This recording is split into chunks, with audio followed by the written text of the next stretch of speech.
Hello everyone, how are you doing? I hope that you are doing so very well. Today I'm bringing you my very belated Mockingjay Part 2 review and discussion. I've got a lot of things to say about this movie, but I'm trying to keep it concise, so we'll see how this goes. Overall, I really liked Mockingjay Part 2. I thought it was a solid movie, a solid close to the series that is The Hunger Games, which has been so wildly successful as a book-to-movie adaptation. I'm really proud of what it's done for book-to-movie adaptations. The movies have been fabulous. I'm very pleased with how they came out. Just really great adaptations. I don't think this was my favorite adaptation. Catching Fire definitely takes the cake on that one, but it was still very enjoyable and a very solid movie. After watching it, I think that I like the fact that the two movies were split up because you got a lot more character development and you got a lot more in-depth analysis of Mockingjay and of that world. It was nice to have two movies to really dive in a little bit more to those, but the problem that we run into with splitting these things into two movies is that they don't feel like two separate movies. They feel like two parts of one movie, which is kind of hard because it's like you have to watch both of them to have the real like rise and fall and climax and everything. It didn't feel like a complete movie, and I guess it wasn't supposed to, but it's kind of hard to go into a movie and be like, okay, that didn't really feel like a complete movie, but at least we have some closure. Now I'm gonna get into some spoilery things from the movie, so if you haven't watched the movie or read the book, I would leave now. Bye! And we're back. The first thing that I want to say is that Josh Hutcherson is a freaking phenomenal actor. I don't know that he's getting that much credit because Jennifer Lawrence is like the star of the show. She does a really great job as Katniss, but freaking Josh Hutcherson, man, he killed it in all of the movies, but especially this movie. He did so well, and with like his PTSD and him like warring inside of himself, he did so well. I'm thinking of a couple scenes like the one where he's beating his head against the gun and trying to like stabilize himself where he is and trying not to like give over to the instincts to kill Katniss, and he's just trying so hard. My heart, let us all bow before the acting machine. That is Josh Hutcherson. I really liked that a lot of scenes were word for word from the book, especially the scene in District 2 where she's doing the speech in front of all of the District 2 people and has like the gun to her head and everything. That was pretty much word for word from the book and almost exactly what happened in the book, so I was like, good job, good job. It wasn't like Catching Fire where it was like every scene was like right from the book, right from the book. But there were a lot. I always love when they add more Effie in because she's great. I know that they made her a bigger character than she was in the books, but I really like that. Just because she did such a great job as Effie, it made sense to have more Effie. Everybody loves Effie. And as usual, we have all of the behind the scenes stuff with President Snow that you don't see in the book because it is from Katniss's perspective. Those added scenes are phenomenal. They work so well and fit in so seamlessly with the storyline, and they explain a lot of things that you find out later or hint at things that you find out later, and it just works so well. And I'm really glad those scenes were added in to give a little bit more context, because if we were with Katniss all the time, it wouldn't make a lot of sense. The major deaths of people were also really great. It's hard to say that they were really great because they were also heartbreaking, but they were portrayed really well. Finnick's death, I think, felt a lot more like I thought it felt when I read the book. Basically, I pictured that whole him climbing to safety, and you kind of had that thought like, oh, he's gonna make it, and then he doesn't, and he dies, and you're like,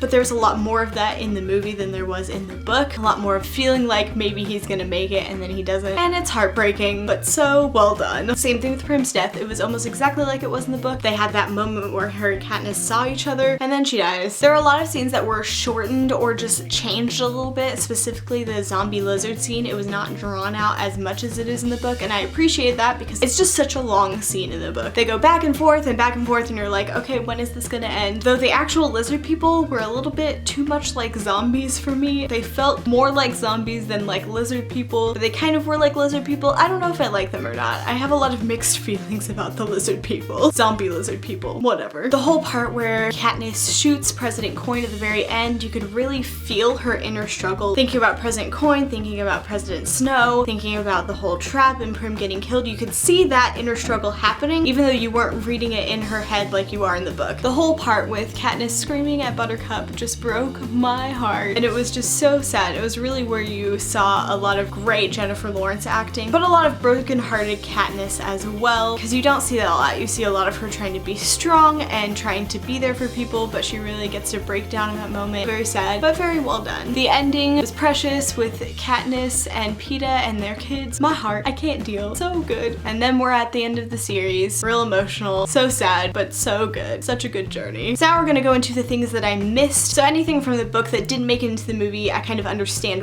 why it didn't make it into the movie, but I kind of missed it. I'm kind of in the middle about the whole Katniss sneaking into the front lines thing. I like what it did for the movie and how it kind of caused that rift to form a little bit more between her and Coin. You don't see a ton of that in the book. I know whenever she killed President Coin, I understood, but it was a little bit of a shock to me, and I was like, oh, why is this happening? But her sneaking to the front lines kind of caused a little bit more of that rift, and you could see that happening, and you don't get a lot of that in the book. However, I really missed the training sequences with her and Joanna so much. I really missed them training to go to the front lines and working to get better, and that whole scene where they do the simulation and have to face their fears was just so interesting, and it made a little bit more sense for their squad and how their squadron was put together. And I understand why it was cut out, but I really missed having that in there. And it gave a little bit more time for things to happen, which is kind of one of the qualms I have. The movie felt like it moved really fast when in reality, a lot of the things in the book happened over weeks and months. They happened so fast in the movie, and I think that there was like a time lapse in between certain events, and you just don't see the difference. It just jumps from one thing to the other. You can tell with Joanna's hair being longer at the end that like there was a time jump there, and there was quite a bit of time that happened. It just didn't really translate well how much time is passing in actuality. I also missed some of the lighter moments in the books because that made the more serious moments pack a bigger punch. For example, whenever Bog's legs get blown off, right before that happens, they're all like smiling and laughing and joking around about doing this propo and having fun with things, and then like in the middle of that is when the whole Bog's thing goes down. So it kind of packed a little bit bigger of a punch and a little bit more of a shock factor, if you will. I also missed that there was a lot more working with Peeta in the book, and you had a lot of signs that he was getting better and he was moving toward getting better, like him making the wedding cake for Finnick and Annie, and Katniss hearing different things about how he was getting better and doing better. You don't have any of that in the movie. It's literally like he's doing really badly and then he's on the front lines. It kind of made sense because it was like, oh, she really does want to kill Katniss because he's not even doing very well and she's sending him to the front line, but I still missed him getting better and establishing the real versus not real game like early on in the storyline when Peeta comes back. One other thing that I'm on the fence about was the whole gruesome aspect of the book. The book was way more gruesome and way more violent than the movie was, probably because they wanted to keep the PG-13 rating in the movie, but there was so much that happened in the book that did not happen in the movie. A few examples: the girl in the yellow coat getting straight up shot and bleeding to death, Katniss shooting the Capital Woman so they can take her house, Missala having the flesh ripped from his body. It was freaking gruesome, and it kind of added to the whole effect of war. You kind of lost some of that meaning in there and the realities of war. And a few things that I didn't really like: that whole scene with Katniss and Prim dancing. I understood that it was like very meaningful, and the first couple spins I was like, alright, I'm into this, but then it just like kept spinning and it was going on for way too long. That scene went on for way too freaking long. They could have done that with like 4 spins, but it was like 50 bajillion spins, and it also made me dizzy. I'm really sad they left out some of the District 4 specifics for Finnick and Annie's wedding. They could have easily put those things in there. They had like different ceremonies and different things that were specific to District 4 that a bunch of people were seeing for the first time, and it was really awesome to have that different culture as part of the book and show these districts are uniting together even though they're different. And those things could have easily been put in the movie, but they weren't, and I'm sad about it. But the wedding was still beautiful. And like I mentioned before, the length of time that things happen in the movie wasn't really portrayed well. I know it was happening, and I know things were happening over a long period of time, but it just didn't really translate well. And that's it for the things I didn't like. There's not very many of them. I liked most of the things about this movie. The score was phenomenal. The score is always phenomenal, but it was really good. So many things about this movie were good, but it will never be Catching Fire, let's be real. I know I probably missed some things, so let me know down below what were some of your thoughts about the movie. If you feel like it's a spoiler, do the spoiler, enter down a bunch of times, and then say the spoiler so you don't actually spoil people. But if it's something vague, don't worry about it. I want to hear your thoughts about this movie. I want to hear things that you liked, that you didn't like, all your thoughts. Thank you so much for watching this video, and I'll see you next time. Bye.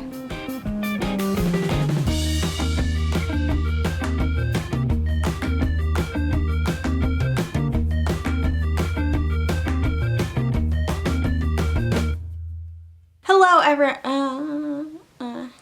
so if you haven't read the movie or watched the book, I would leave now. Bye. Ooh.